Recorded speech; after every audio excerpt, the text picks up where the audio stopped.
రాష్ట్ర పంచాయతీరాజ్ శాఖ మంత్రి సీతక్క ప్రాతినిధ్యం వహిస్తున్న ములుగు జిల్లాలో తాగునీటి కష్టాలు కలకలం రేపుతున్నాయి. అధికార నిర్లక్ష్యం, పాలకుల విదాసీనత వెరసి ఒక గ్రామ ప్రజలు తమ దాహాన్ని తీర్చుకోవడానికి ఏకంగా బావిని తవ్వుకున్నారు. మంగపేట మండలం శాంతినగర్ గ్రామంలో గత 3 నెలలుగా గుక్కడి నీటి కోసం ప్రజలు పడుతున్న అవస్థలు చూస్తుంటే గుండె తరుక్కుపోతోంది. ములుగు జిల్లా మంగపేట మండలం శాంతినగర్ గ్రామం. ఇక్కడ అభివృద్ధి మాట దేవుడెరుగు, కానీ కనీసం తాగడానికి నీళ్లు కూడా దొరకని పరిస్థితి నెలకొంది.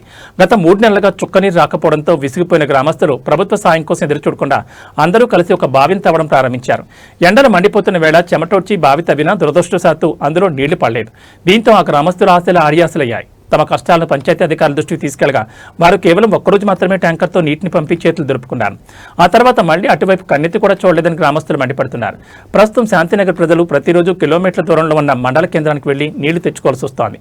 మంత్రి సీతక్క ఇలాకాలోని ఇలాంటి పరిస్థితి ఉండడంపై విమర్శలు వెలువెత్తున్నాయి.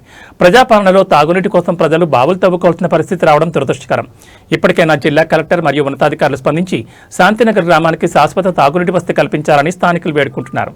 మరి అధికారులు ఎలా స్పందిస్తారో వేచి చూడాలి.